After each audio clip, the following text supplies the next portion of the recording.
Jersey. Yeah, I see that.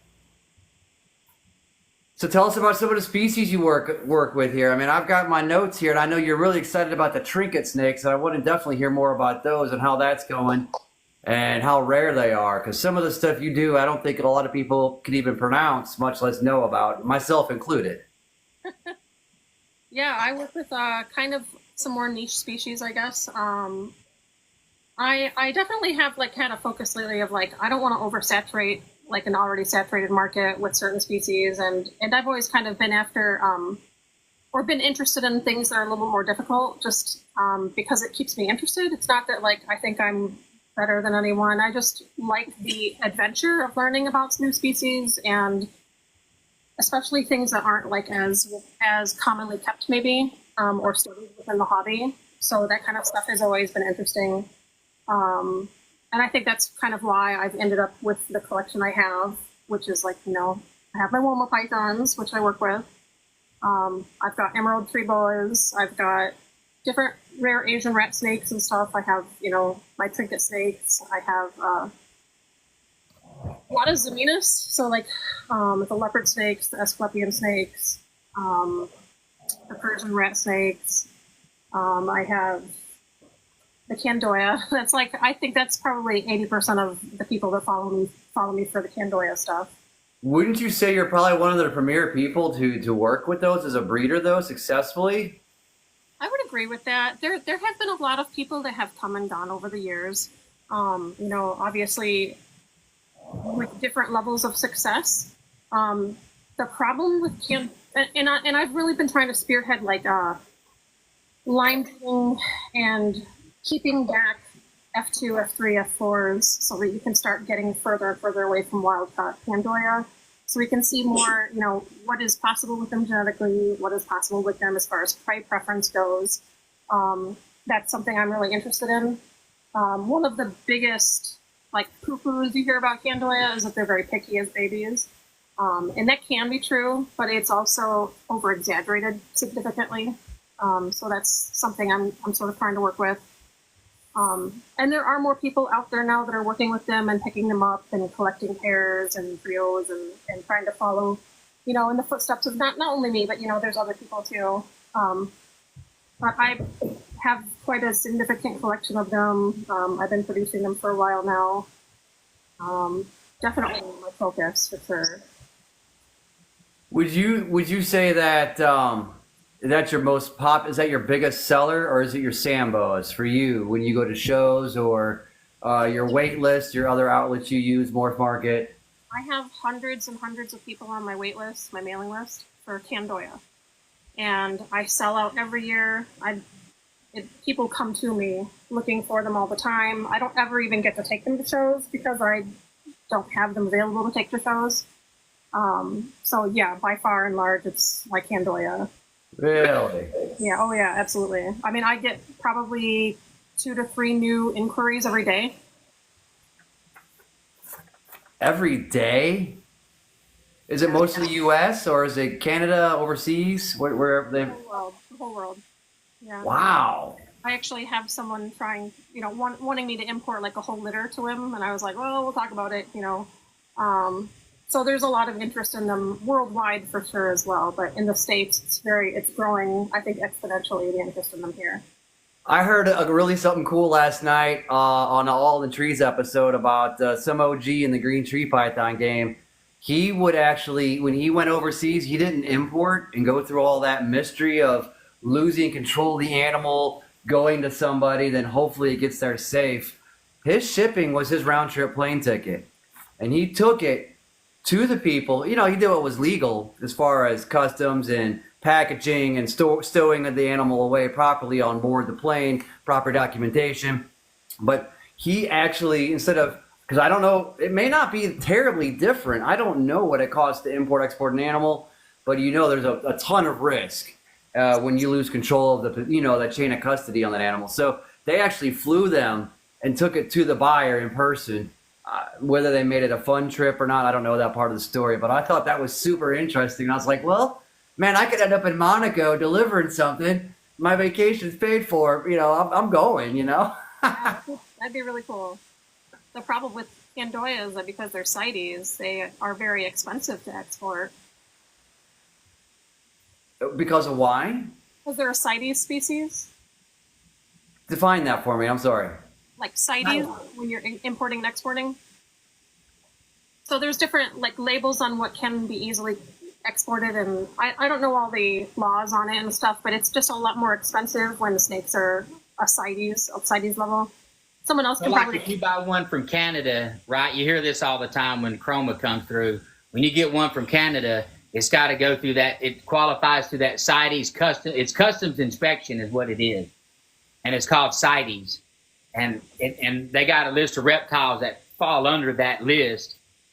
And so shipping and bringing them in is more and takes longer. Yeah, exactly. Yeah, there's more paperwork involved, and it's a lot more expensive. Huh. That's wild. So I don't know anything about importing, exporting at all. You really focus mainly on really the captive bred and making it better here within our own borders to take some of the demands off of the native species and all the illegal stuff that may or may not come with that, right? Yeah, that's my hope. The more I can satisfy that need for them here, the less maybe we'll import them and we'll have all the death that happens with them, because they get imported as gravid animals a lot, and oftentimes the whole litters die. Most of the time what happens is they're so stressed and so dehydrated, they get into somebody's house and then they drop 60, 80 dead babies, or they drop them on people who really don't know how to take care of them, and they lose them all anyway. And so it's just, overall, it's a huge loss. It's a loss of life. You're taking these animals out of the wild that were gravid and are ready to drop a litter. So all around, it's not a great thing for them. So, my hope, and I get a lot of, not a lot, but there are a couple of people who are like, oh, why would I buy a captive bred one when I can buy one for $10 off a wholesale list? And I was like, okay, because it's going to die. It's not a started animal. It's an animal that's already half dead when you get it. That's why they're so cheap. The wild caught dropped baby. Wow. So. We started off on the Candoya subject, your most popular one, and I definitely want to touch on the other species, but what blew me away, if you guys aren't following, Christen, it was Stygian, right? Stygian Exotics. I didn't want to mispronounce it for more than once. Stygian. Follow her on Instagram. That's really her home base. I don't know, tons and tons of followers. Goals for myself to get to a following like that one day, but your care sheets on your Instagram page blew me away. And if anyone in the comments hasn't seen it, definitely check her out. Dred, I don't have the ability to type because I'm hosting. Maybe you could type her so that they can find the spelling and find her on IG for me. Because her care sheets, if you're even remotely interested in the sand boas, the Solomon Island, the ground boas, there's just stuff in there that I ended up feeling sheepish because I was thinking, let's talk about the Santa Isabel locality and how that's just a way to sell it for more money, but it really isn't a thing. Tell me about some of that's in your care sheets and some of the misnomers. Like about the Isabel Island stuff. It's one Thanks, of those. Spood. Oh, sorry. What'd you say? Spood lover over here sharing gifts. People always, when the conversation gets good and they like what's happening, fans of yours, they come in and they'll start gifting up. I was just thanking Spood because he's over here just hanging out. There you go, Dred. Thank you. Find her on Instagram if you want to see the real deal. Constant stories. Go ahead. I'm sorry I interrupted you. Oh, it's okay. Your question was just to kind of talk about the Isabel Island thing. Yeah, the misnomers and some of the stuff, on your care sheets, because that cleared up some stuff in my mind, and I changed the way I spoke about them, because I really thought Sanibel Island was a locality, but I'm used to, green tree pythons where localities very much real, and now, recently educated, there's actually 4 subspecies that are starting to be recognized, I should say, in green trees. So Chuck from Chilcondros schooled me the other day, and I'm always learning, but I always thought that that was a thing. So tell me how that's not a thing, and that the color mix is just like a bag of M&Ms, if I understand correctly. So it's a complicated topic because the Solomon Islands is a big chain of islands, right? There's a lot of islands there, and there are different populations of Candoya on all these different islands, and there are some. The recognition of these species and everything is very much still like it's just not really solidified, and we see that with other species and stuff too as things change and move around over time. But there's a lot of like some of the subspecies of Candoya are present within the Solomon Island things that basically nobody knows about. I've done a lot of deep digging on the subspecies and the names and the locales that they're finding them and which islands they're native to. And a lot of these species, there just aren't even any photos for at all. That's how really understudied they are overall. So there's a lot of like, what happens is they scoop them up, they collect them, and then they all come out of the same port, which was happening with like green tree python stuff a lot too, where it was like, oh, they're Aru, but like, no, they're actually coming out of this airport. So they're calling them this other thing. Right. So there's a lot of that because it's not something you can really like put a lot of faith in when they say like, oh, this is an Isabel Island locality. The problem with that is that there's no proof, first off. There's no paperwork that comes with the snake you bought off underground or whatever. They're going to label it whatever is going to sell the animal. Yeah. And the Candoya trade right now has gotten to the point where it's a long history of basically what the Isabel Island thing is and has become. And it's turned into basically anytime an animal comes that's white, yellow, cream, any kind of like color that's not brown, they just slap Isabel Island on it and they put it up for $500 and someone buys it and goes, oh, I have an Isabel Island. And it's like, okay, but you don't know that. That's, and it doesn't mean anything either, because this is something that drives me crazy is the white phase animals come from many different islands in the Solomon Islands. They are not just Isabel Island. It's not, it is not some magic island that only produces white animals. That's just not true. I tell people all the time, all you have to do is spend a couple hours on iNaturalist, and you can source all these different color phases on Isabel Island. You can find them on all the other islands where there's tags. You can, look at the pictures and look at the information where they were found. The white phase animals come from all the islands, period. So there is debate on like the really extreme sharp high white ones. There may be a secluded population that only comes from a certain island chain. Again, there's no proof right now. There's really nothing documenting that well enough to be able to say anything. And that, my opinion of that is that phenotype, in my experience breeding them too, is that phenotype is hard to reproduce. So when you're seeing those animals with like the really high contrast, high white, like paper white animals, those are hard to produce. Unless you have two of those animals showing that same phenotype, you're going to get white phase animals, but most of them aren't going to be that really crisp, sharp pattern that you see. He's getting squirrely. Yeah.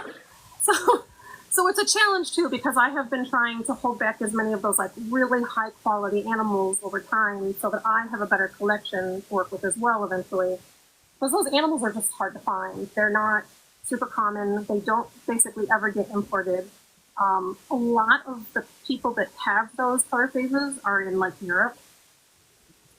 And because the cost of importation to the States is so expensive, it's like $2,000 starting price for just the box. That's not the cost of the animals going into the box. That's just the box. So you're talking probably $3,000, $4,000, $5,000 to make it worth it to import them. Wow. So it's really tough. A lot of the populations that are over in Europe and stuff, like we're never going to see that stuff over here unless, people are willing to put down a serious amount of money. Huh. So it's tough. Like though, my high weight phases and stuff like that, I'm trying to do the best I can with them to get them out there. I get a lot of people that are like, I definitely get frustration sometimes, like, well, you didn't sell any of these to me this year. I've been waiting for 2 years, or it's like I can only crank them out so fast too. Right. It takes a while to mature. Yeah, they do. They take a long time to mature, and the problem is that they also can only breed once every 2 years. If you pair your females back to back like that and make them produce another litter the next year, you're going to get runty, undersized, terrible babies that don't thrive. And it really stresses the female. She loses a lot of weight very dramatically. It's just not good practice. So you have to give them enough time, which also slows down the breeding effort because I have to, respect the animal. I'm not going to crank them out back to back like that. Right. So it makes like an already rare animal even tougher to find. All right. So this woman, he's getting. Is this a girl or a boy? You're getting squirrely on you. This is a boy. How's the incubation process? I've heard that getting them successfully through incubation and the neos out successfully can be a little tricky. Is that true? Yeah, it sucks. Yeah. It's the problem with them is they want the high humidity, but the eggs can't get wet. If the eggs get wet, they basically mold and die.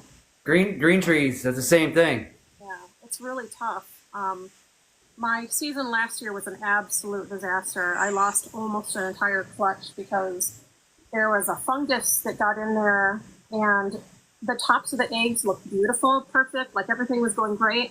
And I just was like, going to do a check, and underneath was this huge mass of like red fungus that had grown, and I didn't catch it in time. It just seemed to happen in like 2 days or something, and it just decimated, killed all the babies and their eggs. I was only able to hatch 2 babies last season.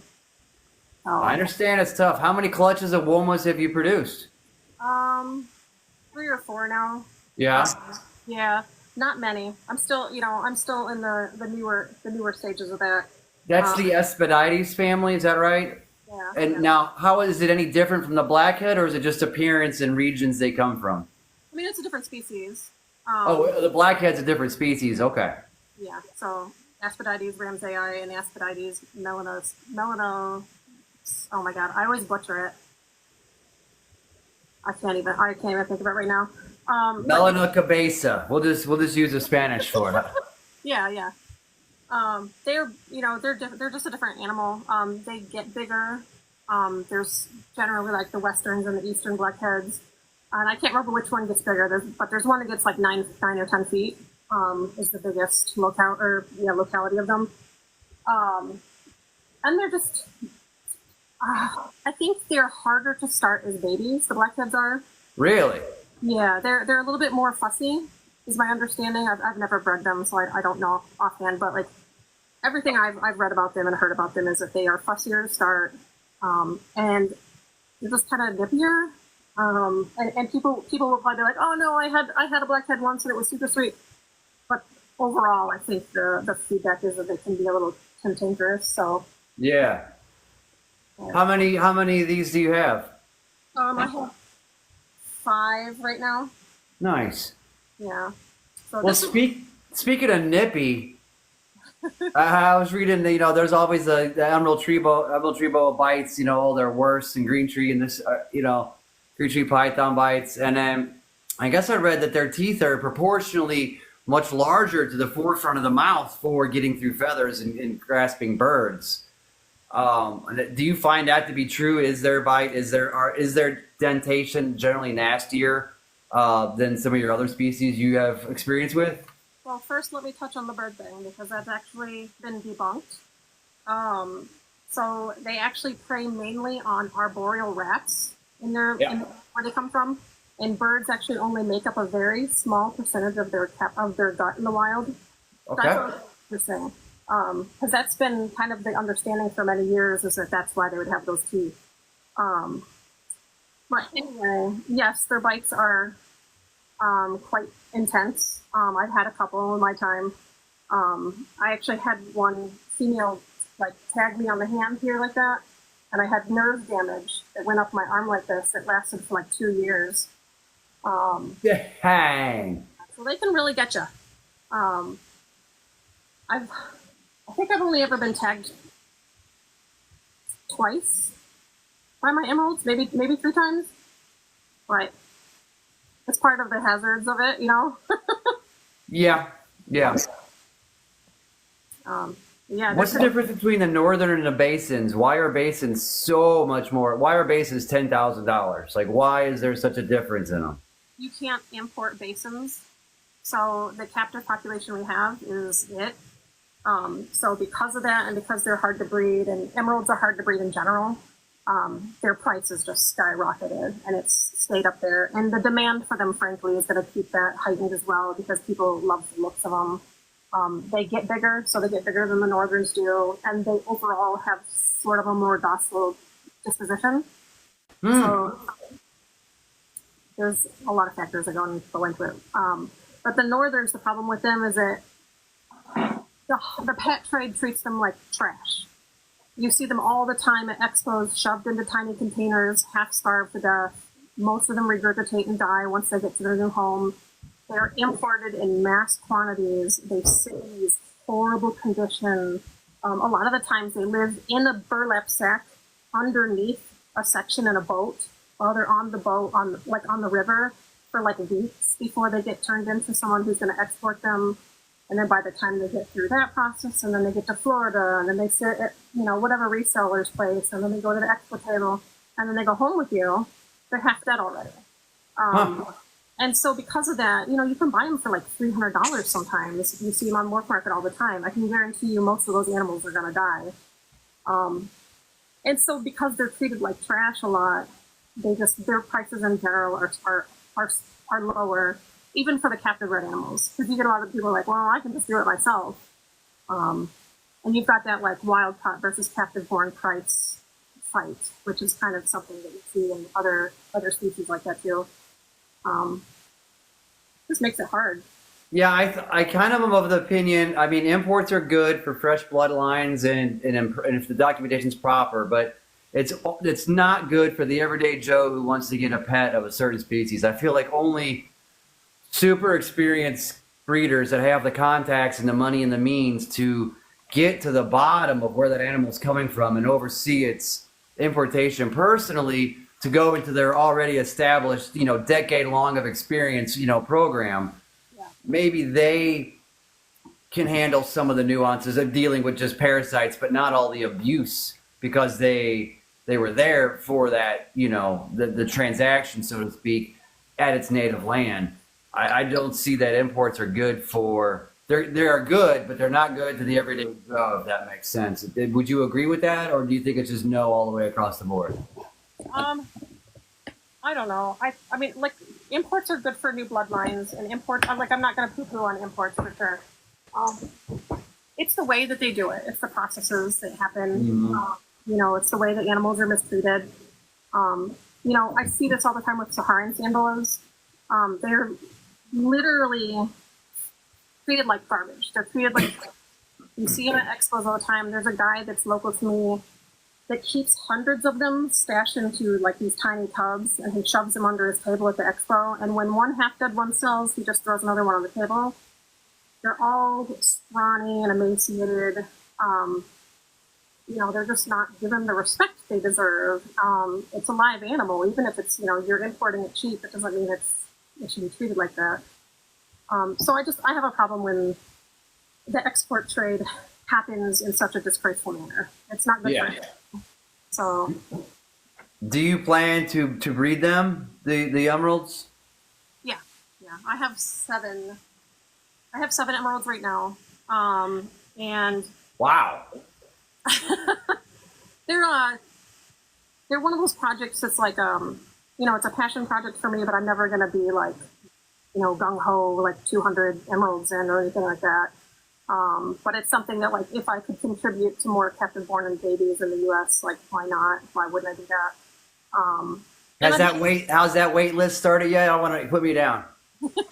Oh yeah, I have a mailing list, so if you're interested, definitely. But those guys are. That was the first snake species I ever owned, was an emerald tree boa. So they're like, it's something I'll probably always keep to some extent. Just. I'm at the point now where I had the space and the means to do it, and so I figured I would set up try to establish a group. How long ago did you get started in the reptiles? Like, what brought you into this? I mean, obviously you've reached a new level as time's going on, but what got you started in them? I started working at a mom and pop pet store back in like 2000 something. Or the year 2000, and I had never been exposed to reptiles before at that point in my life. And it was like, it was an interesting learning process because this place we bred our own like many exotic animals. So it was like, hedgehogs and monitors and all kinds of stuff. So we had like a lot going on, and my introduction to reptiles was very like sudden, kind of like getting hit in the face with it. It was like, here's snakes, do this, change their water dishes, get in there. And so I just kind of found that I really enjoyed working with them. And it kind of spiraled from there, snowballed, I guess. Yep. I started someplace similar in St. Louis in about 94, and then I worked at the St. Louis Zoo the year after. But yeah, it was exotic pets. We had a whole colony of African pygmy hedgehogs, We'd have macaws. We had legal alligator babies. We had full-grown caimans and anything imported we could do. And yeah, so I know what you mean. You get in the deep end pretty fast. You're over there doing veterinary skills and injections and flagell and everything else, and it's pretty wild. It just sucked me in really quickly. And like I said, my first emerald I actually purchased from the store. It was a rescue situation that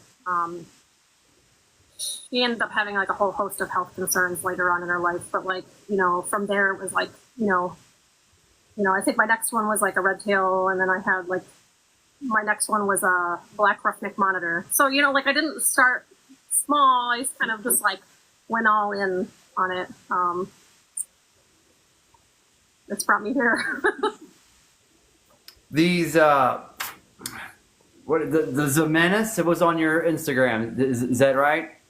It said the name is Greek origin for angry, irritable, or fierce. Is that a true moniker, or is that just outdated? It depends on the specimen, because some of them are very laid back, and some of them can be kind of butt heads. You have the what? How do you say that? Asclepian? Asclepian. Do you have the Italian or the regular? The regular. Okay. Is there much of a difference? Is there much of a difference between the two? Yeah, I believe there's a size difference, and there's a pattern difference and everything too. I just preferred the looks of these guys, and these were just the ones that I got into first. So if I had been exposed to the other ones first, I might have those instead. I'm trying to keep my rat snake collection to like a manageable amount, and I say that now, knock on wood, but I'll probably have a lot more of them in a couple of years, just because that's how it goes. But I have 5 or 6 of those right now, and those I have like the melanistic phase and the normal phase. So that'll be cool too, because not many people in the States have like the melanistic version of them. I mean, they're not popular. I mean, I wouldn't say they're not popular. They're not well or commonly kept in the States right now. So it's drawing me in some. The colubrids is I believe the Mandarin rat snakes, the gray with the yellow edge, black diamonds down the back. Oh yeah, the Mandarins. Took me a second. Sorry. Yeah, those are cool too. I'm not into those as much. I don't know why. I haven't really fallen in love with them or anything. They are also problem feeders, and I think that's maybe part of why I haven't really either. So really, yeah, for sure. The babies can be kind of hard to start, and then they sometimes go on like food strikes and stuff. But that's one of the reasons I don't work with them. They're gorgeous animals. I think they deserve more of a place in the hobby for sure. They're awesome looking. So, which one of these, go back to the ground boas, the Solomon Islands per se, would any of these aren't really beginners, right? Someone getting into these probably wouldn't be recommended, to start with. How could you direct us on that if someone was wanting to get into this, I guess? And what would be a good animal to start with, and maybe lead into proper care and stuff like, Yeah, it's tough because I hate to say don't get something you're passionate about if you're really, really like very, very interested in the species. But it is a really hard species to just step right into if you've never kept snakes before, or you're not really familiar with maybe more difficult, just difficult care in general. And I wouldn't say they're difficult to keep. They really aren't. But there needs to be a level of being able to be intuitive when something goes wrong. there's a difference between like someone who's just getting their first corn snake and someone who's had snakes for 20 years and is now dipping their toes into Candoya, because you've had that background of like, oh, if my corn snake goes on a food strike for 3 months, it's not going to kill it probably. It'll be fine. And you kind of know what to do. Whereas people who get these, and if they're stressed, or for whatever reason they stop eating, you get people that like panic. They just don't generally understand kind of some of the more, I would say, just complex nuances of keeping an animal like that. It's hard to articulate that. You know, it would be harder for someone to look at it and be like, oh, the weight is still healthy. I shouldn't freak out and try to force feed, or just things like that, where I've had newer keepers who have bought, I don't want to say like new to the hobby, but people who are maybe newer to Candoya freak out and force feed a baby snake after 2 weeks of not eating. Things like that, where it's like,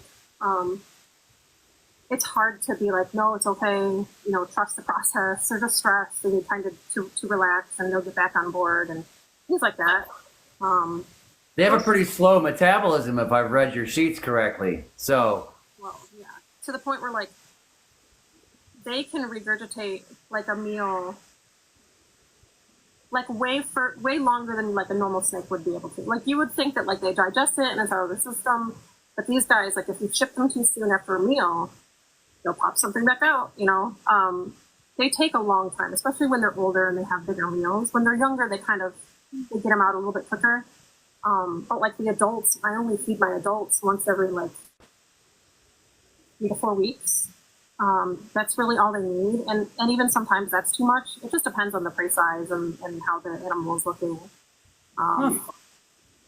So yeah, they don't eat a lot. They digest super slowly. Like I feed this guy, like an adult mouse once every 3 to 4 weeks. And he's perfect, you know, he's a perfect health.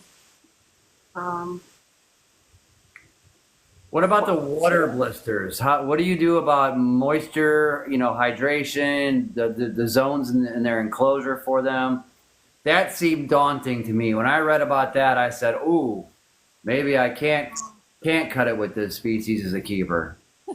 No, you know what? I talk about it because it is fatal if it is picked up by a baby ground boa that is not eating well, is not established. What happens is they have a tendency to, you know, poop in their water dishes, and then they sit in it. And then that can cause those skin blisters to happen. So it's that, like, once their conditions are not pristine like they need to be or whatever, and I've only ever really seen it happen in babies that are under a year, and babies that are already stressed for some reason. They're already being compromised. Maybe the husbandry's not right. Maybe they had a terrible shipping process, whatever happened. And these blisters will form, and they sort of form overnight. It's kind of like, crap, you know. And in a baby that's not eating well and not established, it basically kills them. You know, there's not a lot you can do about it. You just kind of, you know, you can try to course correct. I received a shipment of, like someone's litter they sent to me. They were like, I can't get them to eat. And so I took them, and they arrived all wet, packed in the same deli cup with some wet paper towel, and they had all pooped all over, and all of them got skin blisters and died. And there's nothing you can do to save them at that point. Wow. But generally speaking, you don't tend to see them pop up in animals that are like eating really great, taking a pinky every week, and you know, growing at a healthy rate. I just encourage people to, like, I bring it up and make it a big deal like that because it is important to keep their water dishes clean. It's important to spot clean those poops because you don't want to invite it to happen either. But Would you recommend a puppy pad or paper towels or something as a substrate for that first year in a sterilite tote, or do they need, with plenty of hides and litter? But I mean, or do you just go with like a cocoa chip, or what do you recommend for a substrate to help avoid some of that? well, it's hard too because if you don't give them substrate to burrow into, I have found that they stress out really badly if they don't feel like they can escape, and they'll stop eating. So sometimes with my fresh babies, I'll do folded paper towel, like so they can get underneath it, and then there's multiple hides, and I usually sprinkle the top with like moss or something as well. And I go back and forth on like what I use for my baby cubs because I'm still not, I'm never quite satisfied. I'm like, I can do better or whatever. So I'm always trialing like different substrates and ideas, but that has worked really well for me because the paper towel is not a big deal to just like whoop, whip it out if it's dirty and put another one in there, and then I put everything back across it so it feels secure, and you just continue on with your business. I do like using the microchip, ReptiChip product, that like really fine one. Yeah. Because it's not super particulate, like it's not like dusty like the cocoa, the really fine stuff is. It still has like chunks, you know, they're just smaller and it's easier for them to burrow under. And I will mix that with moss and it gives it kind of a fluffy, like a fluffy texture. I don't know how to explain it, but it's just good for burrowing and they really seem to like that, and it holds humidity great. That's like a perfect substrate if you're buying one as like a pet or whatever and you're taking it home. So cocoa fiber, too dusty, too fine. The bigger cocoa chip, too large that you would use for a ball python. It's got to be more of a mid-size. Do you ever mess with Cypress, or do you use ReptiChip brand? I use the ReptiChip brand. I just really like it. It's just, I like to be consistent. It's easy for me. And I don't really like the Cypress and stuff because it gets like shards. Yep. You can get like pokey sometimes, and since they like to burrow into it, I feel like I'm asking for an injury or something, you know. So Yeah. I just prefer to use the safer substrate like that. And like I said, mixed with the moss, like I use sphagnum moss with it, and it works perfect. And my adults, I use the breeder blocks, like the bigger ones, and I just mix that with moss too, like a half and half sort of mixture, and they do really great on it. I will say one of the biggest mistakes I've seen people make is using like very fine particulate bedding with the babies. Like don't use sandy chips, don't use like the cocoa bedding that's like, you know, soft or whatever like that.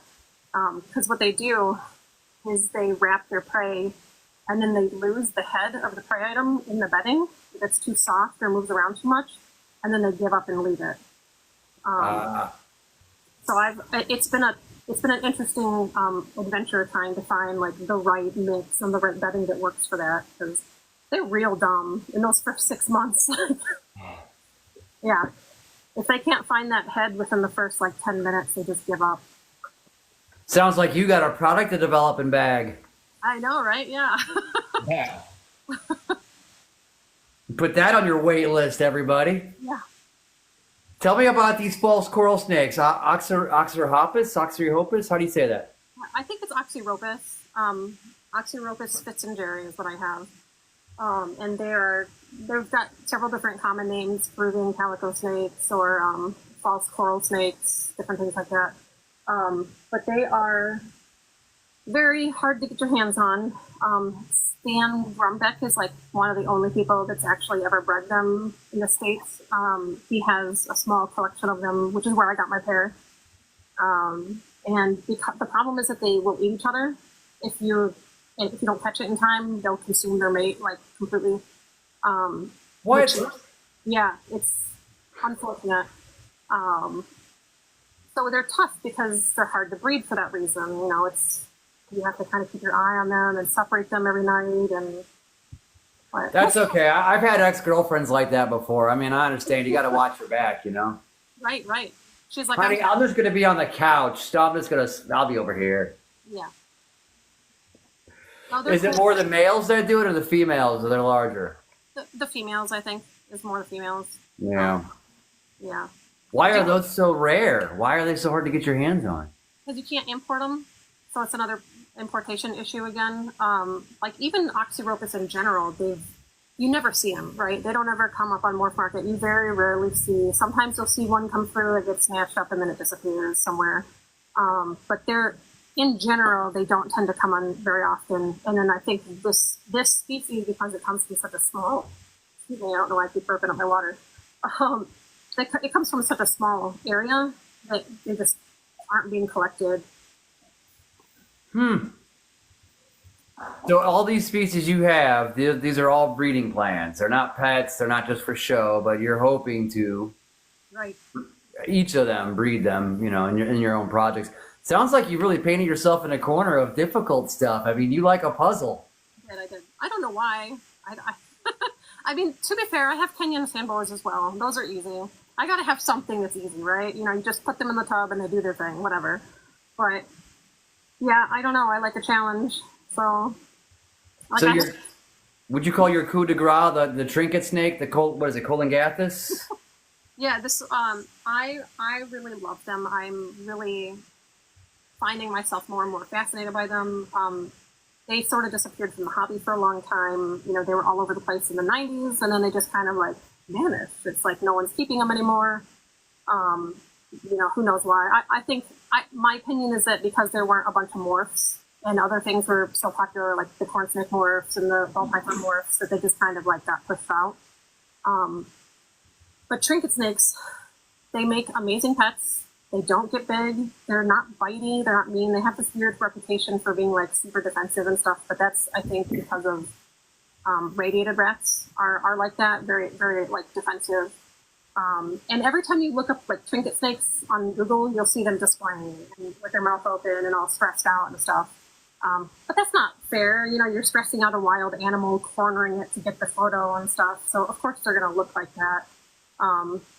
It's the same reason you see a lot of the emerald tree boa photos with their teeth out and everything. It's, you know, it's all sensationalizing. Yep. But they're an amazing snake. I've only ever been bit once, and it was by accident. And I have quite a few trinket snakes now. The babies all come out super docile, like right out of the egg. They eat pinkies without any issue. I literally gave them frozen thawed pinkies for their first meals, and they're fine. Super tractable, just super easy to handle. Their care is very simple. I use Reptichip with them again, and I just keep it like, they like a higher humidity. So, you know, just mist it, and I provide humid hide boxes for them. But I have the common trinkets, and then I have the Montane trinkets, is another subspecies. And the Montanes get a little bit bigger, but they're not huge or anything. They still only get like 4 feet long. So yeah, I'm very into those guys right now. Very cool. You know, you had some eggs in the incubator. Are they hatched out recently? No, they've got. I hatched a clutch a month ago or something, and I have a clutch in there that's due to hatch in the next 3 to 4 weeks. So there's 4 eggs in there right now. So I'm looking forward to those guys. And then I have my Montane trinkets have been breeding for a couple months now. I thought she was going to lay eggs, and then she didn't. So we'll see what happens with that. But the Montanes are a little bit trickier. They've got there's just more to them to get them to breed, and since they're so like not studied very well, it's kind of another thing for me to work out. Is 4 eggs a normal size clutch? Yeah, they can do anywhere from like 2 to like I don't know, like 2 to 8 or something is in the range or whatever. But they what's the word? They like do multiple clutches every year. And I can't remember what the record for the most clutches is in a year, but it's some crazy amount where she laid like 36 eggs in a year. What? They tend to lay them in small groups. So.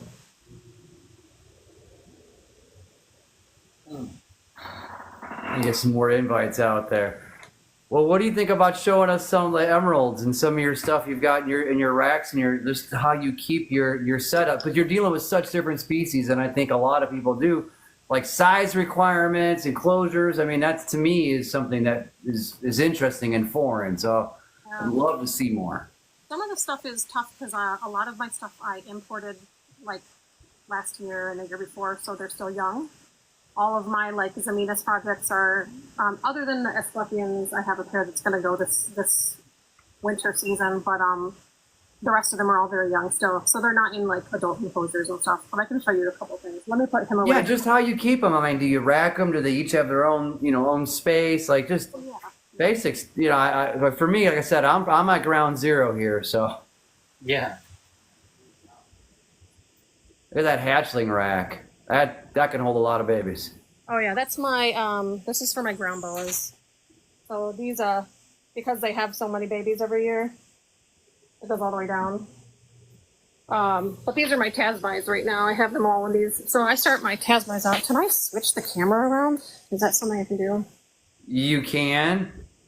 I think click on yourself, and there might be a circle icon for it. I believe it takes a second. Oh, there we go. Yeah. So like with my Tasmai, I have them started right now, like the paper towel setup I told you about. You got to hit save. Doesn't she have to flip it, hit save? What? Switch the camera and hit the save button. Right now, we just got a black like here. There you go. Yep, that's it. I'll get it. Okay, so right now I have my Tasmai babies set up in super tiny little tubs. You can see compared to my hand, they're really small. This is for security. This is how I start all my Candoya babies. If you start them in like a giant tub or something, they are not going to eat for you. So they need something small like this. Like I have this in here right now. And then they have these that they can hide under. Most of them generally, I find them like this, you know, hidden under a leaf or whatever. And I change these out if they poop on them and stuff. But this is like a nice way to keep the humidity consistent in here, and to keep it relatively clean. I like I said, I've been experimenting with different options and beddings and stuff. So right now I only have the bedding on like half the cage. I don't know. I'm playing around to see what I like. Every year I feel like I do different stuff. All right, serious question. Will those leaves change to like holly and mistletoe in a couple months, and then on the like shamrocks a few months after that? Or you know, that's a good idea. I should do that. That'd be fun. My girls would like that. But so you can see these guys are they're so small. Wow. You know, and these I love them. Yeah, and these are the little Tasmais. These stay smaller. The females only get like 36 inches. And the males only tend to get around like 24 inches. So very, very small snakes. And he's trying to come out. And then, oh boy. Yeah, that's how I tend to start these guys. I start them off on this, and then I move them up to like slightly larger tubs. So my holdbacks all move up. And he's ready to eat me. But these guys, like, I'll move up over time, and I'm actually in the process of changing these up to some larger cages. These are from last year. So those are like Pulsoni. I don't know if you can see them real well here, but this is one of my favorite holdbacks from last year. Whoops, come on, little guy. But they just, they really value, oh, of course all my lights are off now. They really value their privacy, especially in that first year. Yeah. Sorry about that. All my lights are off. All my emeralds are. That's all right. Ooh. I'm trying to see. Oh, we can see him just fine. Oh yeah. So that's oh man, that's a specimen. Wow. Yeah, she's cool. She's not friendly. Oh yeah. If I reached my hand into my green tree right now, that I would be tagged 3 times already. Yeah. She doesn't love me very much, but that's okay. I love her. The fact you can go in there in the dark is shocking to me. I won't be able to soon. They're going to start waking up and roaming, but the lights just turned off. So he is already awake. You can kind of see him already looking around. But I try to give them big spaces that they can, of course you can't see the other side of glass. I keep my emeralds in 4-foot enclosures. Wow. You know, they utilize the space. Honestly, I would love to go bigger. It's one of those things where like, so many people keep them in tiny little boxes and stuff, and I just can't bring myself to kind of do that to them. And as they grow up and get bigger, I move them up in sizes too. Like this is another female. She should be ready to breed next year. And this is by far my meanest snake. I love that crisp white though, and those edges are just so clean. She does not. Oh, you're sleepy. She doesn't want to wake up. Usually she's quite after me the second I open the door. But don't take any unnecessary risks. Yeah. And then I have this. I think this is interesting. Personally, I think it's interesting. So this is my dwarf boa, my dwarf emerald. So this animal is almost 2 years old and still just barely bigger than the size of a newborn emerald. When I got her, she was like the size of like a king snake hatchling. Like, I don't know how to properly express how small this snake is. But she's just minuscule. I've not heard of dwarf. What? It's not on purpose. I think that I ordered her and she came in super tiny, super undersized, and she just has never really grown. So I don't know. I don't know what's going on with her, but it's very interesting. She should be a lot bigger. She should be at this age. Let's see. Let me show you. She should be more like this, which is yeah. That one's like ready to go. She's like, I'll kill you. So yeah, this animal's like, I don't know, 3 or 4 times the size of the other one. So interesting. It's a mystery. Sounds like you need another micro male, and then see what you get from those, and maybe it'll be like little people, and then they have normal sized kids, or maybe they end up being small as well. Then you have pocket boas. Oh gosh. Yeah. Start a whole new line. Well, that would be interesting for sure. As far as like my ground boas go, I have them. All the lights are off, of course, so you can't really see them. But I keep them in giant. I don't even know what the dimensions are. They're like the really large tubs that you can get from ARS with the windows in the front. The big square ones. Yeah, that's the old generation, I think, version of their Freedom Breeder 70, I think, that had those cool look-through windows, but a gray tub, right? Yeah, let me see if I can kind of show you. They don't make them anymore, and a lot of people hate that. Yes, those are killer, and people, I don't know why they discontinued them. Everybody loves those. Well, this is ARS. ARS, okay. Yeah. And so she has, I'm rearranging her cage right now because she was breeding. I actually took her male out for this.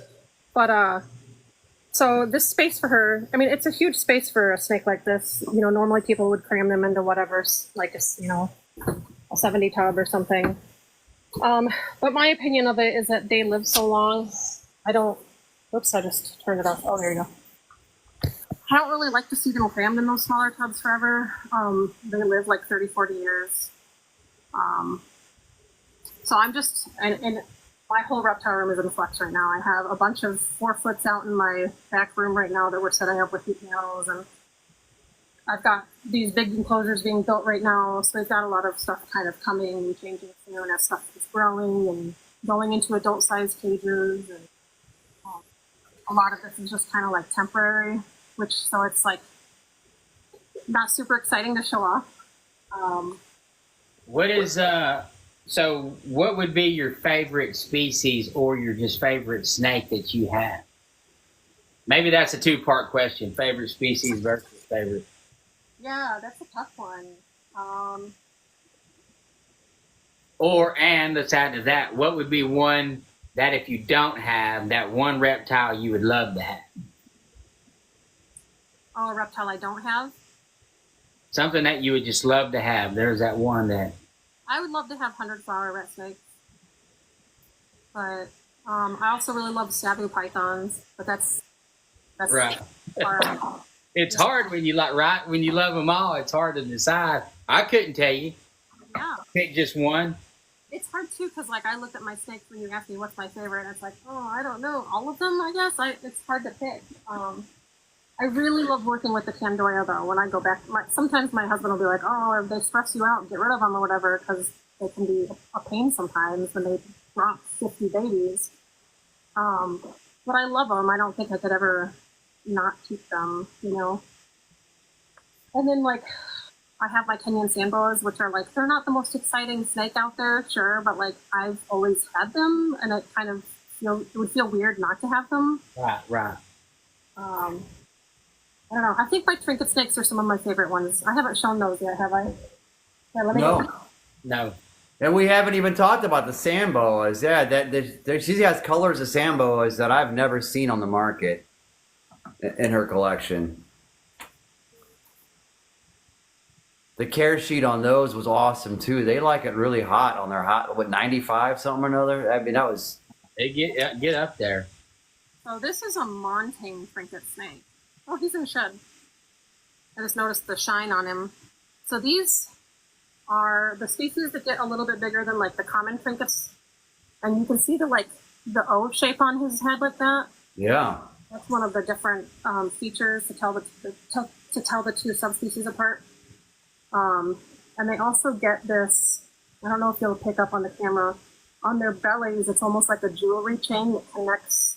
You see those black dots Mm-hmm. Yeah. on the belly? That's different from the commons. They're just very unique. Their pattern is really cool. When they display too, these white and black stripes like expand outward, and they look amazing. They're incredible animals. But this is what it's like to handle them. I don't ever get bit. They're not mean. They're pretty chill overall. And they eat right as hatchlings, huh? Just right off the bat. Oh yeah, no problem at all. It's funny because I had read something that was like, oh, they can be fussy, and I'm like, maybe if you didn't keep them right, like if you're stressing them out, but no, they've been great so far. These guys all eat frozen thawed mice, no problem. So, Are there any other peers to you that work with those as well? Do you have any Montane trinket buddies, or is it all just you? that's me. So these were originally bred by Klaus Dieterschutz. Did I pronounce that right? And I don't know if you guys are familiar with him. No. Oh, I you're- started back on the Felipe des Vajole books back in the day, but I don't know that gentleman you mentioned, unfortunately. He passed away a little bit ago, but he had a group of these over in Germany that he produced from. These are actually second generation captive born and bred from his group. And then when he passed away and his collection was dispersed or whatever, these popped up on a German forum recently, not recently, I say, gosh, it was over a year ago now that I've had them. Oh, it's been almost a year and a half now.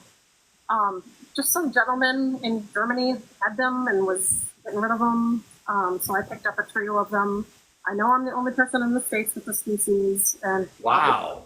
and possibly in the world outside of India, because they're so hard to get. Holy cow. So people watching right now are getting to see something exceptionally special and rare. Yeah. They're not even worked with at zoos? Nope. There's none here. There's none in the face. Oh, sorry, I spooked you, buddy.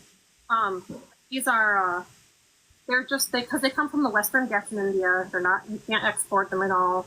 And because they have been a little bit trickier to breed than like the common ones, I think that they just haven't I don't think they quite were figured out enough to make their way into the hobby in any real sense. Well, there's got to be a huge oyster to open with this. I mean, has the people in the academic world reached out to you to research? Has a zoo reached out to you about a co-sponsored breeding program, or is there anything? I mean, this sounds like this could go to something for the record books. I mean, has anyone reached out to you, or are you trying to reach out to them? I haven't really talked about them as much as maybe I could. I don't really feature them a whole lot just because they're still so new, and it's one of those things where if my female dies, I'm screwed because I have 2 males and a female, and that's it. That's all I have. That's all I'll ever get. I have no misconceptions about that. They'll be gone forever. So I'm trying to at least get a clutch from them before I start really talking about them and getting them out there as much. I love to share them and show them off and everything, but I think there's so much of it is just people just don't know about them, or if I post a picture, someone just okay, whatever, they don't really understand how rare or special they are. No. Yeah. But I'm fascinated. I think they're absolutely beautiful, and as babies, they're just, oh my God, they're stunning. Absolutely stunning. You're up in Michigan, right? Yeah, yeah. There's some great universities up there. I mean, how far are you from Chicago? 4 hours or something. But there's got to be an untapped wealth of knowledge from your experience, and whatever resources you need for that should be given to you carte blanche, because that's something that needs to be preserved. Yeah, that's what I feel about it. It's been really hard to find anything. I've found a couple accounts of people who have bred them, but not many. And of course, the guy that did breed them is gone. So, that's a resource that's gone forever as well. And it's not like he ever really published a ton of information on how to breed them or anything either, which sucks. It's kind of like kind of left to figure it out, based on what I have found and what I have learned from breeding my common trinkets. It's tough. I would love, like, if someone was like, hey, I heard this account of this guy doing it this way. Like, that would be great, But it's interesting. I don't think they're in any zoos or anything in the States either, but that would be interesting to try to find out. I don't know how I would even find out. I know a guy. You're the only one. You're the only one. I know a guy who's been a herpetologist at the Louisville Zoo for about 30 years. Will Bird, you may have. He breeds several species. He's famous enough to have a bloodline named after him in the carpet pythons. He does all kinds of stuff.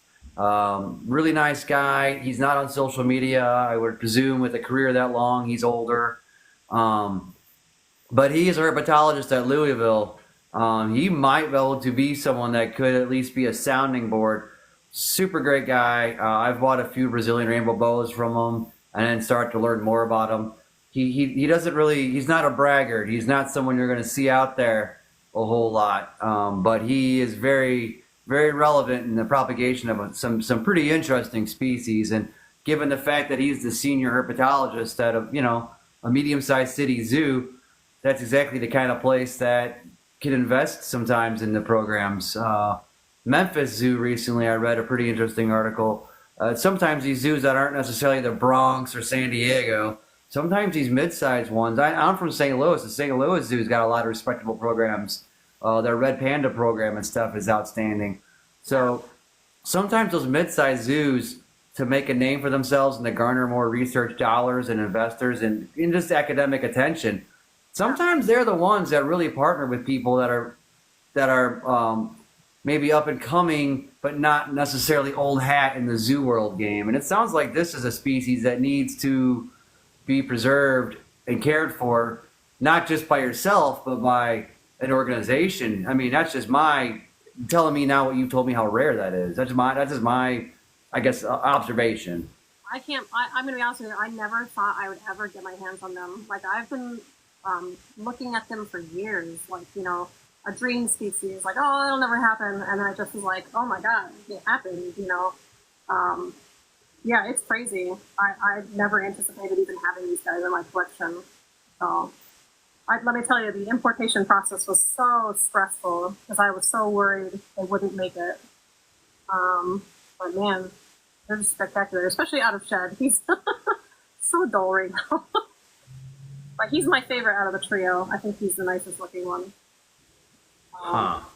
Man, I definitely. I mean, if you let me at some point get you and this Will Bird gentleman, and I know Louisville isn't a place you can go to per se, like on the regular, but conversations are worth a lot, and I would love to see some kind of resources come your way to do something more in depth with that project. So, like, while all of us geeks are sitting here on Morph Market all night, you're over there translating German on the forums and stuff. Is that what you're doing? Looking for more available? Yeah, well, that stuff, and I'm digging through scientific papers, and I'm digging through old accounts of, like, I had this in the 1990s, and I did this with them, and kind of trying to apply that to what I'm doing, and it's a lot. And I'll go through, like, spurts of, like, I'll spend a week on iNaturalist just looking at tag after tag after tag of stuff, and I have all these books that talk about them, but all the sections are, like, this little, it's like a couple sentences or whatever. So it's tough. It's a tough game trying to find out, information on an animal like this. And, like, there's people, in India who see them and rescue them and move them and stuff, but that's not the same as, like, after breeding them and kind of giving that applied knowledge in that sense either. So it's hard to piece that together. Yeah. I just got a second idea too. I happen to know a guy of Indian descent that lives in the UK that's a big time chondro breeder, and I wonder if he has family over there, if there's something, because guy is very established in the chondro game, so I wonder what kind of contacts he has. That could be could be some other avenues. So I just feel like there should be something more done with it. Yeah. Well, if you have any suggestions, let me know. So. Do you ever, I mean, for better or worse, Wikipedia?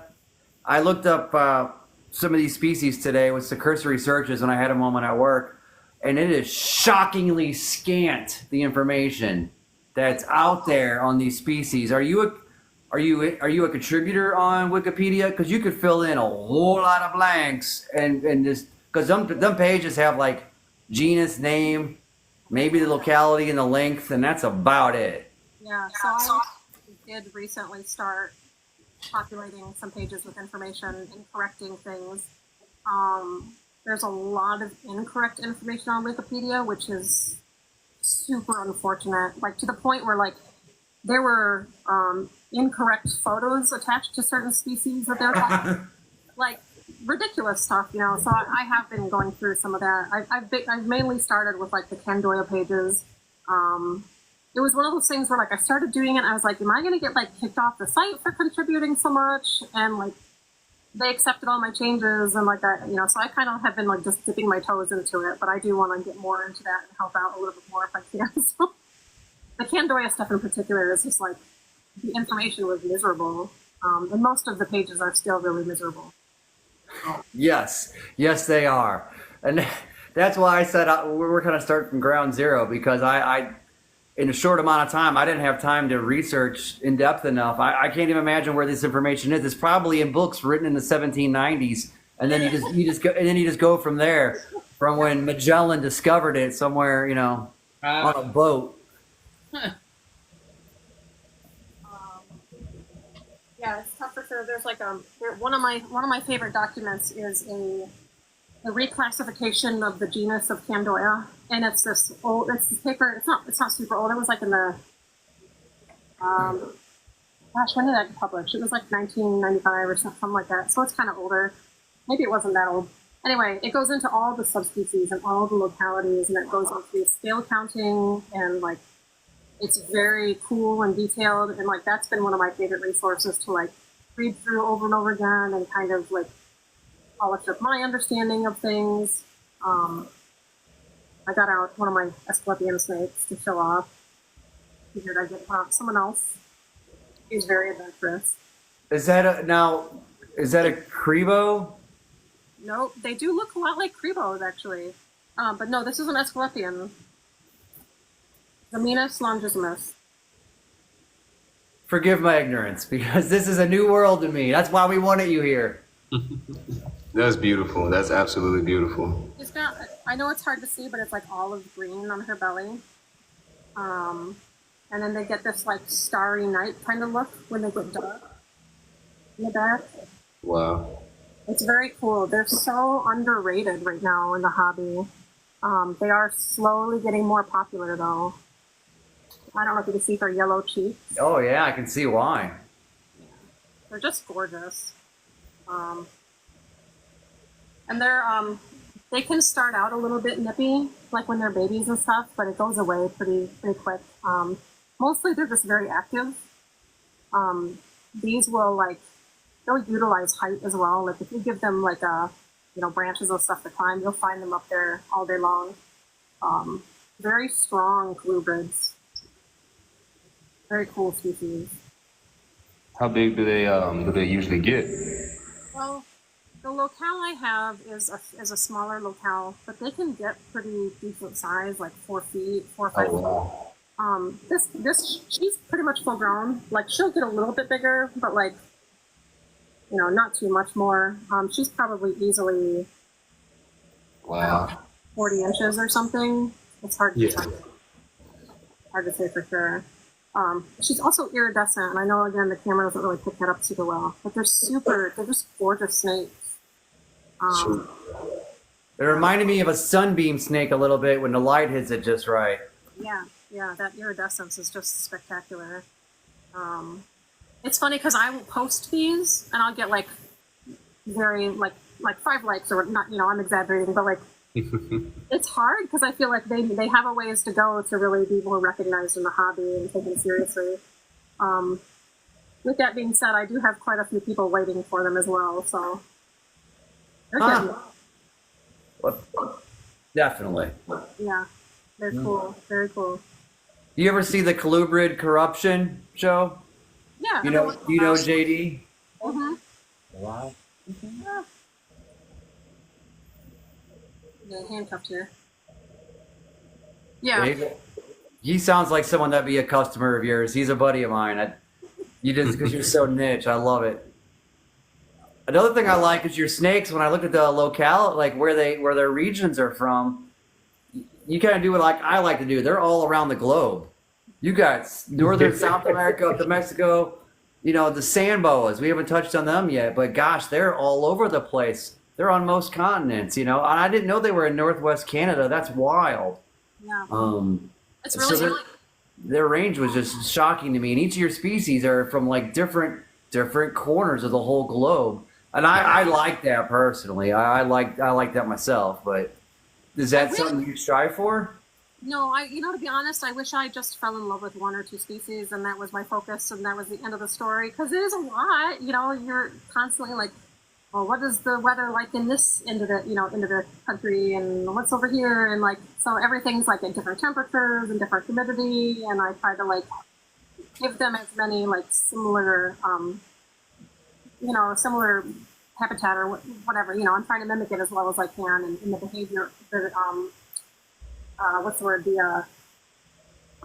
like seasonal changes to induce breeding. So all of that has to be taken into account because they all need slightly different things to induce breeding. So it is complicated. Do you have to brumate any of your species? Yeah, these guys will need to be the Zinnias in general. I don't brumate the womas, but they have to be cooled to breed properly. So that's kind of a pain in the butt. But Do you have a rack in the cooler part of the house, or do you cool their environment to ambient temperature? Where do you keep your broom at? Like, how do you tackle that? Well, I have a cold, like a cold bathroom in the back of the house that we use for brumation, like a brumation room. And that gets the coldest, so it's already easier to kind of control the temperature back there.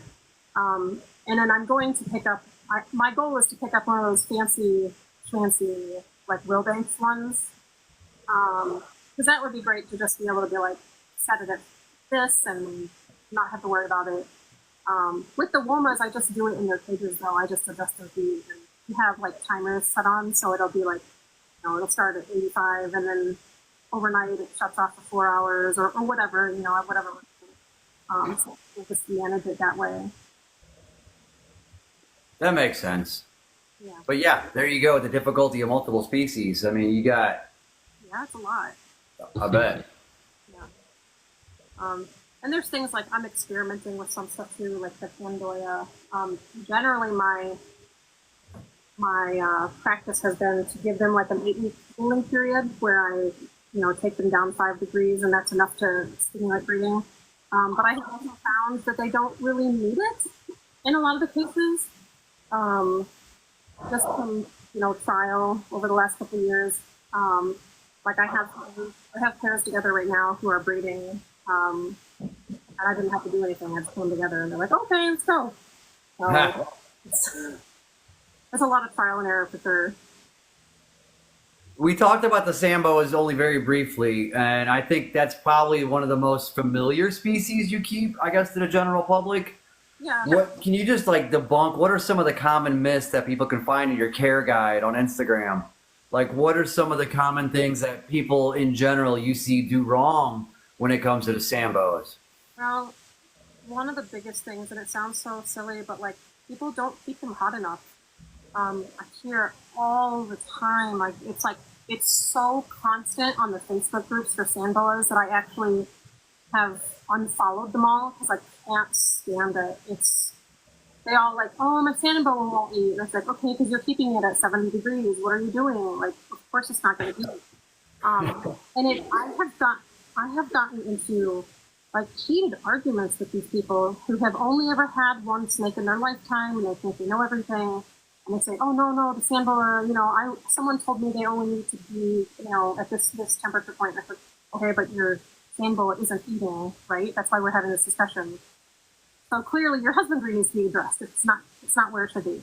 And man, some of these people, it's like pulling teeth, talking to them and getting through to them. It's like, I have been keeping and breeding sand boas for 24 years. Like, I'm not full of crap. Like, I know what I'm talking about, you know?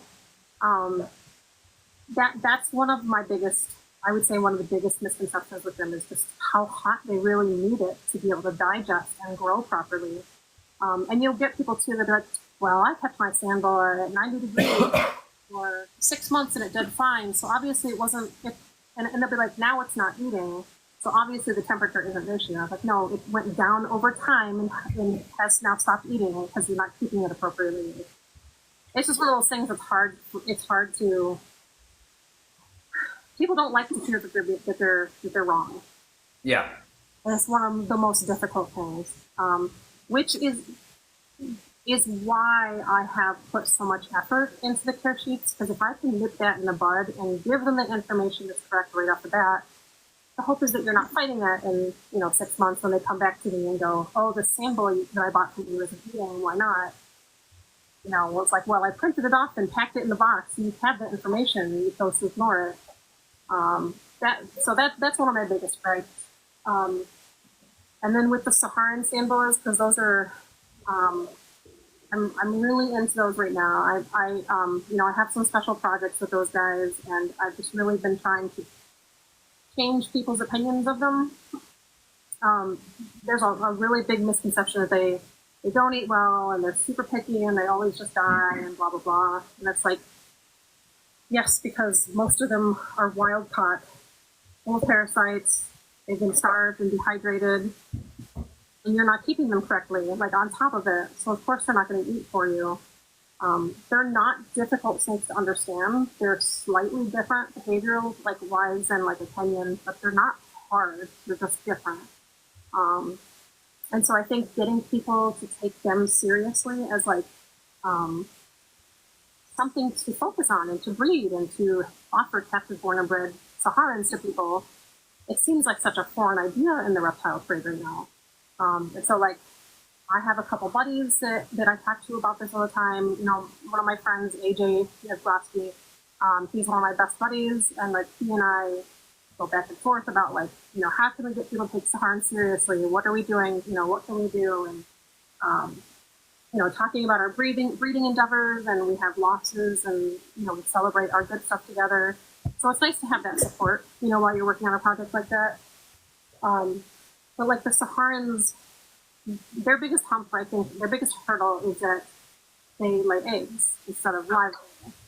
So you've got these very fragile water sac like eggs that get pushed out, and you can't touch them, you can't move them, or you risk popping them and killing the embryo. Really? Yeah. So. And this is a boa. Mm-hmm. And so they lay eggs, and the Arabians lay eggs. But the Saharans, like you can see through the membrane of the egg and watch the baby moving around inside. It's like wow. Super cool. It's very cool. And it's immensely satisfying to see those fat little faces poking out and they come crawling out. It just feels like a great sense of accomplishment to be breeding those in captivity. And then, I have some cool projects with them. I have some cool morphs that I'm going to be working with. This winter/spring, I'll be breeding to try to prove out some genetics. I have I don't know if you're familiar with the weird ones I have, but I have like a calico.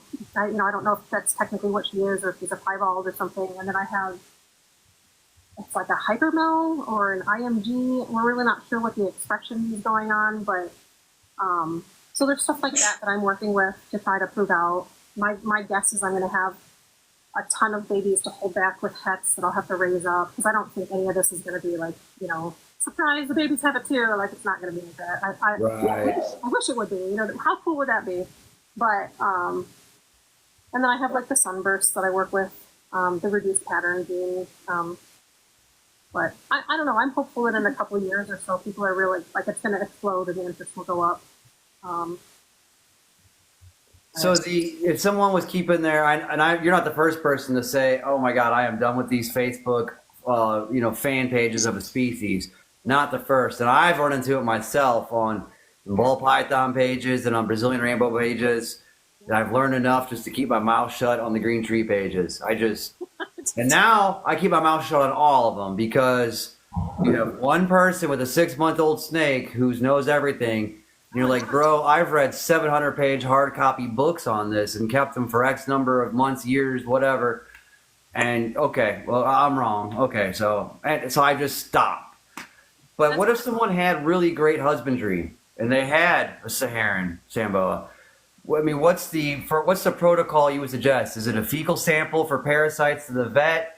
Is it like Flagyl or Metro prophylactically as an oral paste, or what do you do off the get go? For the wild caught ones? Yeah. Yeah, I would say like the problem with them is that generally speaking, most of those wild caught Saharans that you pick up from like a show or on Morph Market from whatever reseller has them at the moment, they will be super dehydrated when you get them, and a lot of them go into like kidney failure very quickly, and that's ultimately like that, and starvation kills them very quickly. So when I get new ones, like I have bought groups at a time to establish them, looking for certain genetics. So I would get them all in, get them hydrated, and you really have to spend that time getting them hydrated, getting them settled in, because the stress is so extreme on them that they just won't eat for a while. They have to start eating before like I even do anything like deworming, because that's just going to make them crash anyway. What do you do? So you say hydrated. Are you giving them a humid hide of moss? Are you injecting their prey with like a hypodermic of sterile water? Yeah. I mean, what are you doing to hydrate them? That's a great question. When I start them, I keep them really hot, so 95 degrees, 80 on the cool end and 95 on the hot end, in a small container, like shoebox sort of size at first, because like I said, they're so stressed. All they want to do is curl up in a corner and die. Like they just are so scared. So if you give them that nice dark kind of enclosed space, you give them that heat that they need, and then I give them a humid hide stuffed with wet moss, the stag moss. And they will tend to spend like the majority of the first couple of weeks in that box, you know, getting humidity under control, or getting their their hydration needs under control. A lot of times they will sit there and drink out of the water dish for a long time. It's just a matter of like giving them those couple weeks to really kind of get on the right road again before you start offering food. And some of them can be a challenge when they're fresh off the boat like that, because they're a lot of the times they don't want to take the hook rod right away, and they want to wait for, you know, offerings of what are those called, like the African soft furs, and that's not always the case, but like I have had ones come in before where they would rather die than take anything other than soft furs. So yeah, ASFs are famous. I mean, I know you're not a ball python person, but that's like crack for ball pythons, and in my state they're illegal. In a lot of states they're illegal. You can get them frozen, but you can't do live. So yeah, they're hard to get in this area. Just where I am, I can get them frozen, but like getting live ones in the area is not super great.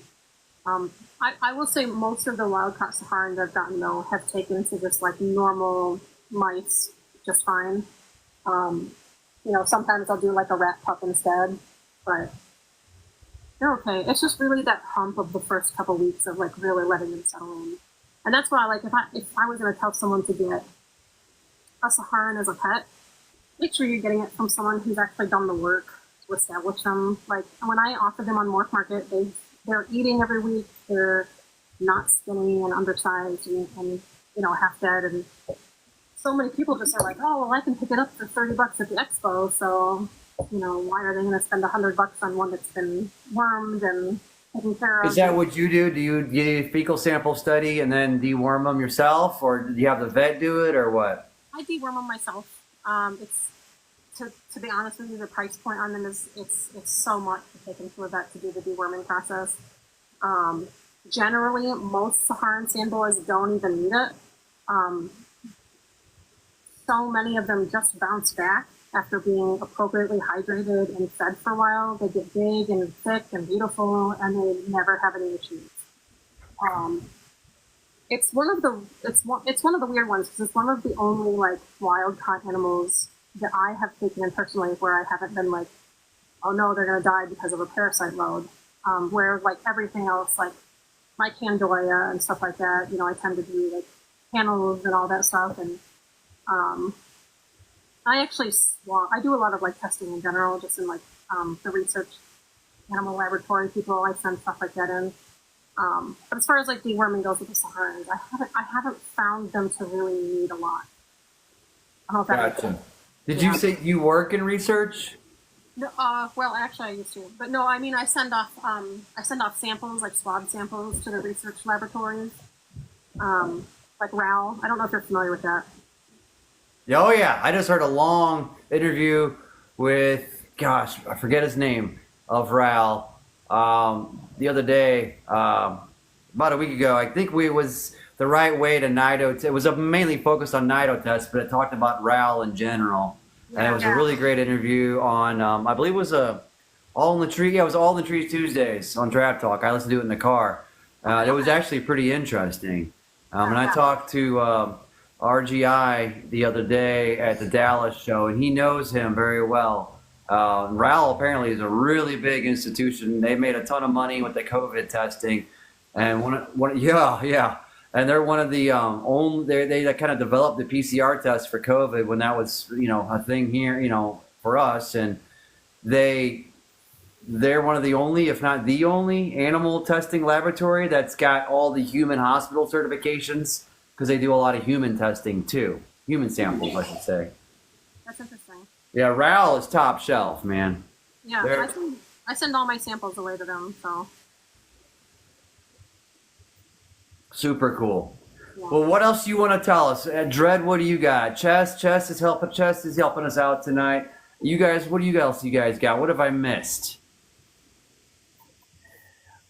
Man, you covered everything I had. I was checking off. I mean, unless somebody else has something, I think you covered it pretty good. Yeah, I was actually going to say the same thing as well. I just appreciate the opportunity to soak up so much knowledge from you and so much, information from you. That's really cool. Seriously. Yeah. Definitely a wealth of knowledge. Definitely. And you were talking about all the species pulling in different directions, and there was like 3 or 4 others I wanted to expand to in the next maybe 2 years. So I just focus on 3. Because, diversity is a key to success. You can't just really be a ball python person. And in fact, I didn't start with ball pythons. I started back into all this with green trees and then rainbows and then ball pythons. So I kind of went backwards. But I was thinking about a handful of other species, Western Stimsons, and then Bismarck ring pythons. And then I saw, I'm going to ask you why you gave me that face. and then I started seeing your Candoya, and I was like, oh my God, I'm in love. I think I'm ready to trade all those all of them together, for the Western Madagascar tree boa, Sanzinia madagascaria. Yeah, those are awesome. Awesomely expensive. Yes. Not as bad as Amazon boas though. Amazon basin. Oh man. So you give me a little hope there. Awesome. Cool. Yeah. Man, do any of you work with ringed pythons? No, ma'am, I do not myself. Oh boy. Let me tell you. I picked up a trio of adult proven breeders a couple of years ago. I was like, hot damn, get my foot in the door with these. Like, how cool to pick up an adult trio. They are the nastiest, messiest snakes. They regurgitate hairballs, which I don't know if you guys are familiar with that. So those guys and the white-lipped pythons both like cough up hairballs, and they will sit in their water dish like it's a hot tub, submerge, and then set up the hairballs. So from across the house, you hear this, it's disgusting. And I would go in there, and it's just all across the top of the water. It's all on their skin, and then they would like. When you go to breed them, they can be very aggressive. And one of my males tore a hole, probably 10 inches long in the side of the female, just ripped her skin off. So it was like this long by like this tall of open flesh, raw open flesh, like the muscle and everything. And so because they can be aggressive and they can grab each other and stuff, and she wasn't receptive or whatever. So this happened, and because they are such a humid loving species, healing wounds is not easy because it's so like they want that humidity, and they will create the humidity if they feel that your cage is lacking. So when we took her to get her looked at our emergency vet, they did like they cleaned it out, stitched her off, and it was this whole process, and we had to do antibiotics. And I had her in like a smaller area to keep her kind of confined, and maybe she wouldn't like tear it or whatever. And she would just spray urates all over the cage, and she would intentionally like spill her water to make it like a swamp in there. And so it would be 2 or 3 times a day I'm in there trying to get this clean out again because she's insistent on having the humidity up. And I get it, that's what they want, that's what they need for their skin. But damn, that was rough. We had to go back and have because of that cleanliness issue, she got like an infection in the incision site. They had to reopen it. They had to clean it all out. It was like full of like all the gunk and stuff. Reclose it again. I mean, it was a horrible process. And I like at that point, I was just like, man, I don't want to do this again. I don't want to deal with them anymore. Wow. Like it was just like. And I don't think people talk about that enough because people are like, oh yeah, they got, they disappeared for a while. And then they got really cheap for a while. And now they're like, you can see them up on Morph Market for like $1,500 to $100. Yep. And I don't think people are as honest about how hard they are to take care of. Wow. So, and I get it. You want to sell the animal, you want to move the animal. And if you really love the animal, it can be worth the work, right? But I don't think people talk about it enough, just how hard they can be. Wow. I really believe that's why they're not more popular. I think that like people kind of get them and then they kind of like, oh, and kind of get out of them. And yeah, and see the southern locality of the Albert's white lip, the more golden. Yeah. Because the northern's more black. That was on my wish list too. So I'm assuming olive pythons are up. They act like this too, then. I think all the pythons I haven't personally kept those. Those ones get bigger though, right? Yeah, they're bigger. They're rangy. They tend to be a little nasty. At least when I worked with them, they liked. We were told they liked chicks. You had to have frozen chicks on tap for them. So. Yeah, I have a buddy who has one, and they can be very squirrely for sure. Yeah. I will say that the ringed pythons were not bad to handle. Like if you hooked them and got them out of the cage so they understood that it wasn't food time, then you could handle them and they were safe or whatever. And actually I just jogged the memory. One of the males, when I took them in, was blind in one eye from an old like fight wound as well. So again, they're just they're very strange animals. But yeah, they're not for me. Now you just fully convinced me. I am out. And instead of spending more than $2,500 a piece for what I really want, and spending like double that to spread myself across 3 or 4 species, and as you've pointed out, increasing the stress level of your keeping, now I'm really convinced I'm going to drop that $5,000 on a pair and get me those Madagascar tree boas because they get 4 or 5 foot. They're, from what I understand, easily handleable. They're not nippy. They're out during the day. Moderate humidity, moderate temperatures, good eaters. They're not funky. Like they're just apparently a winner of a pet. Yeah, and they look like a dang venomous snake. They look like a gaboon viper. The Western ones do to me anyhow. Yeah, absolutely. I would love to get a pair of the greens someday.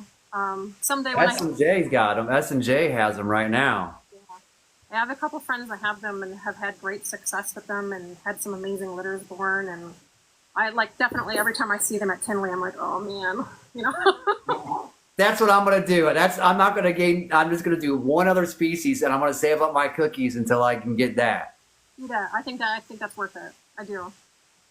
And I haven't heard any horror stories about them yet, so. You would know if you got people that keep them. Yeah. No, they're cool. There you go, Dredd. We wanted a side project. There it is. Halvesies. Let's go halvesies, buddy. There it is. Well, got to have something to dream about, that's for sure. Yes. Yeah. Well, cool. I sure appreciate you taking the time tonight with us so much. Next week's guest is a Thursday show. We got Celtic Balls on out of Kansas City. So we're going to be with them next week on here Thursday instead of Wednesday because of a work schedule thing. But any other closing thoughts that you can fill our brains with some more knowledge before you go? Focus on what you're interested in. That's all I can say. I would be miserable if I just had ball pythons right now or corn snakes or something. If you see something that you're really interested in, go for it, because now is the time in the hobby. Everyone's interests are slowly kind of expanding, is what I've noticed. So, take advantage of that. Get into something that you've really been thinking about and kind of expand your wheelhouse.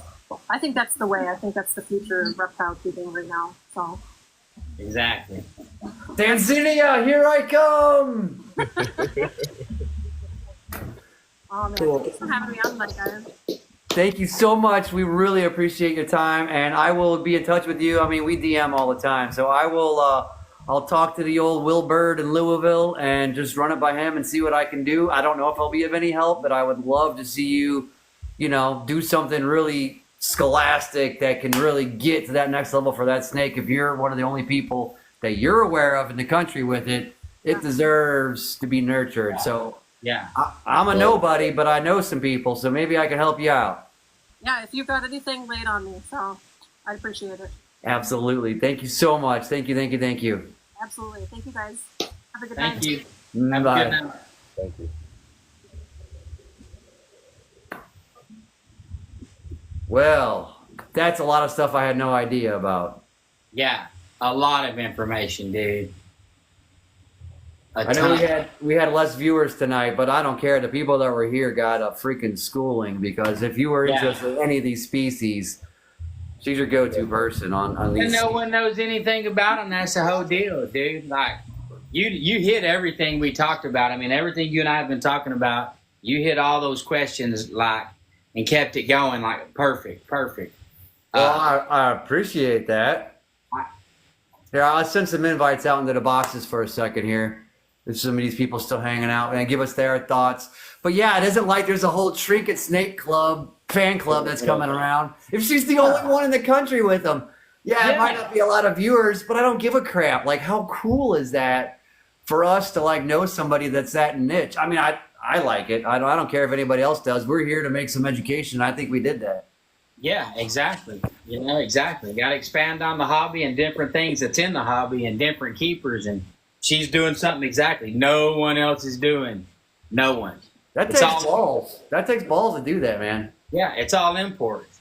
And I mean, just even learning anything about the import business and how right now, what's the biggest things that are on their way and what people are actually being able to get their hands on. And she's able to get her hands on something that nobody has right now and be able to do something that nobody's had the ability to do besides, like she said, a select amount of people. And just to be able to pass that information and know that, hey, there's going to be a new species coming out there, but it's going to be expensive if you really want to dabble in it. But I think that she might be doing something really big with it where it might blow up, where it's going to be a high dollar species to actually produce. And if she can figure it out, that's the biggest thing.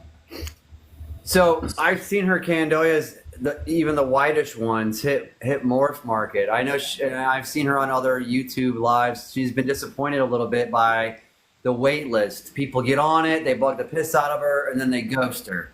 And then some people are like, I've been waiting 2 years and I still didn't get one from you. So she's talked about, I've seen her on YouTube shows like this, but on that format, talk about getting rid of the mailing list because it's kind of a lot of headache. It builds expectations, or people go. You got to think right now. There's a lot of stuff. There's a lot of stuff up in the market right now. Inflation skyrocket right now. So people at the time were probably like, "Oh, I want to get on this list." And by the time their name comes around, they don't have the money because everything just went skyrocket. Yeah. So right now, the market right now, and I mean, if you got it, you got it. But if you don't have it, you're not spending a dime right now. Oh, I don't have it, and I spend it. I'm broke as hell. I mean, yeah. Yeah, but you're getting rid of some too to bring some in. You know what I mean? So you're making exchanges and trades. Well, maybe not. But I mean, it's tough even right now for us. And I mean, I'd like to bring in some new stuff and bring in some new males and stuff, but everything's just so high. It's just not right now. I will tell you this: I've seen those for like $600 for captive red Candoyas when they have hit Morph Market, which is not terrible at all. No, that's not bad at all. Not I mean, bad I at can all. go on a ball python than that. Oh yeah. I mean, I got $1,000 in one draw. Never mind what somebody else paid, like $1,600 that I got for two, because they got out of the business. That pie ball, when I looked at it, I ended up finding out that one of the males that I was going to buy, that was a pie ball, was actually from the same breeder, and it came from the same clutch. So he actually sent me over the birth certificate for the one that I had and told me what he sold it for. He said he sold it for $1,600. I got it off the lady for $200. Right? I was like, all right, well, that's a steal and a half. He's trying to sell the male for $1,200, and I'm like, yeah, I'm not doing that. Right? I heard a horror story in Dallas from my buddy Justin of Ozark Mountain Morphs. He was selling a really good looking male, whitish, blackish, silver. It was a spider of some sort, had other things in it, VPI, spider, some other. Cool looking snake. You won't believe what he paid for it, and it's proved to be most likely infertile because he's tried it with several females over the last couple of years. Nothing's taken, and then other males have been successful. So it was different girls, and then had success with different males. So it seems to be the males the common denominator. He's selling it. He was asking $1,000 for it. It's a full, 900,000 gram male, breeder size. He's selling it for $1,000. He paid 20 times that. That's crazy. That's a bath, dude. That's No. a bath. Yeah. Way, brother. I just seen somebody giving up their collection bad. on Facebook. I think they posted up on Morph Market, and he had some spider stuff in there, but you can tell they were like first generation spiders. So, you know what I mean? You're still getting markings out of it, but you're not down that like deep hole where you're trying to dig yourself out. I mean, I like their colors, I like their markings and everything. I mean, I'd like to use them, but I just don't want to risk anything I have. Yeah, they're And cool that's to just look my at, opinion. but I'm not getting the spider or hidden gene wool. No, I'm not doing any of that. Yeah, no. They are cool to look at, though. I will give you that. Spiders are a cool appearance. But like I said, I don't think my eye candy's worth the health of the animal and inferior animals out to sell to other people. And isn't it such a shame to have something that's such eye candy, but that can cause like terrible, catastrophic like results? Like that's crazy to me. I mean, it's absolutely nuts. I mean, some of the markings that you see and some of the different mixes you see, especially with like DG and stuff like that, and some other big color ones, you really do see some incredible looking snakes, man. I mean, just gorgeous. Just look at like eye candy or even a piece of jewelry. Most definitely. Swap you there for a second, Dredd. I'm gonna swap you in for just a second here. What else you got, Dredd? Next week, Celtic Balls. We're gonna be talking about how they've expanded into this their mid-level growth and like what it takes to get from someone like Zeus, but not quite the Bob's Balls yet. So they're in that mid zone. They have people that they're starting to have as employees, and that's going to be interesting to see what that leap of growth is like and what it's taken them to get there and how long they've been at it. I think that's the angle for next week. Yeah, it'll be a good show for sure. Something different, someone different. The ball python thing, bringing something different to the hobby. Guys, again, whoever's listening, right, or y'all hang out there in the hangouts with us, right? Keep coming in, right? Any suggestions? Whatever. What do y'all think to improve the show? Keepers in the hobby that we could get on the show. I don't know. We're open for suggestions. We're open to always try to improve and do better. Yeah. There. Leave it at that. We'll talk about it on a hangout sometime. We want to make this thing grow. We want to do well with it, and I mean like really grow it. So Most definitely, most definitely. let's see what we can do. I mean, definitely with somebody like what we were just listening to. You know what I mean? I sat here and I was painting and stuff like that, but I kind of zoned off for a little bit. There's a plethora of knowledge. I mean, it was just unloaded. I mean, and only the ones that were really interested, that knew what was going on, you can tell those are the ones that were sitting in the back like, oh, crap. Like, I'm just going to sit here and listen. I'm just going to sit here and listen because I have nothing to say. Yeah, she's very smart, and so was Alex last week for Frog Daddy. Like, these are some real. It's really cool how smart these people are about their specialties. I mean, we're getting to hear about what they learned for years, in an hour and a half, and then kind of get a cliff notes of it. That's pretty neat. Yeah, it's a lot of info. I can't keep up. I'm telling you with some of it. It's it's too much for me.